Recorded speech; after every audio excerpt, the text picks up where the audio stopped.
बिस्मिल्लाहिर्रहमानिर्रहीम। अस्सलाम वालेकुम नाज़रीन, मैं हूं आपका उसकाशिर। Welcome to the show. जनाब 38 साल गुजर गए जुल्फ़िकार अली भुट्टो साहब को फांसी हुए जहाँ 38 साल पहले जुडिशल मर्डर हुआ था और आज तक पीपल्स पार्टी उसकी बरसी भी मना रही है और यकीनन मनाना चाहिए क्योंकि उनके कायद थे।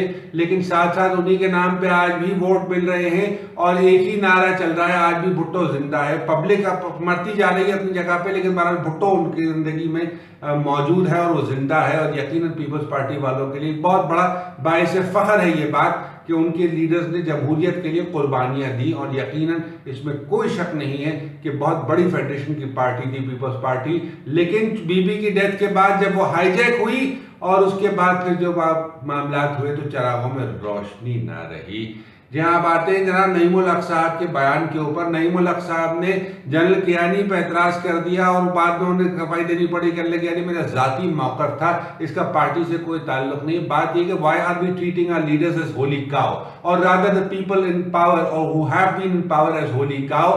मुशर्रफ को आप कहते हैं डिक्टेटर था, मुशर्रफ ने करप्शन की, मुशर्रफ ने इतने पैसे लिए, परवेज मुशर्रफ ने ये किया, परवेज मुशर्रफ ने ये किया। आप उसको तो जी भर के गालियां दे देते हैं और जब बात आती है जनरल कियानी की तो अचानक जो है वो ट्रोलिंग शुरू हो जाती है, मामलात के ऊपर हंगामे शुरू हो जाते हैं, लोग अचानक डिफेंस करने के लिए सामने आ जाते हैं। जनरल कियानी ने इलेक्शन मैनिपुलेट की या नहीं किए वो उनका जाती फेल था और उससे कौम को क्या नुकसान हुए इसकी इवेल्युएशन आदमी को खुद करनी चाहिए। Because again, as I always say, there are no holy cows when it comes to the state, when it comes to the country।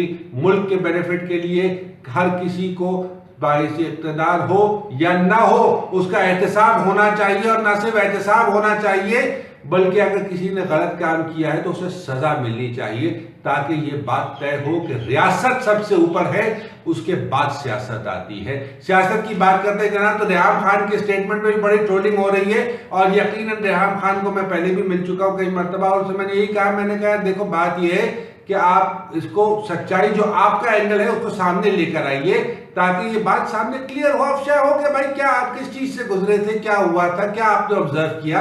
आज लोग कहते हैं, पीटीआई वाले कहते हैं, कहने लगे जी हमारे लीडर के ऊपर इल्जाम लगाया जा रहा है। बात ये मेरे भाई कि कोई आसमान से नहीं उतरा, कोई दूध का धुला नहीं होता, बेऐब सिर्फ अल्लाह की जात है और बात इंसान को इंसान की तरह ट्रीट करना चाहिए। अनफॉर्चुनेटली हम खुदा बना लेते हैं लोगों को, अपने लीडर्स को हम खुदा बना लेते हैं, उनकी बड़ी बड़ी मज़ारें, बड़े बड़े मंदिर, बड़ी बड़ी मस्जिदें उनके नाम पे बना देते हैं। लेकिन बात यह है कि असल में वो भी इंसान है। इंसान को एक लीडर की क्वालिटी के अंदर फॉल्ट्स भी होते हैं, लीडर की क्वालिटीज के अंदर अच्छी बातें भी होती हैं। पॉजिटिविटी को हाईलाइट किया जाता है, नेगेटिविटी को हटाया जाता है। अगर वो कह रही है कि ये हो रहा था इस तरह से, कुछ हरम चल रहे थे वहां पर, कुछ बहुत ज्यादा बड़े बड़े काम हो रहे थे, कास्टिंग काउचेस वाले मामला चल रहे थे, people had to sleep through their power corridors, even in People's Party, PMLN and PTI, all three major parties, people have to sleep through their power corridors. Well, tough luck, this is how things are working right now.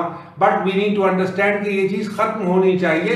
There must be a bloody end to all this, क्योंकि इज्जत बेचकर अगर आपने सियासत की या इक़्तिदार हासिल किया या अपनी हया बेचकर आपने कुछ हासिल किया तो माफ़ कीजिएगा आपने अपना बहुत बड़ा नुकसान कर लिया एक बहुत छोटी सी चीज़ के लिए।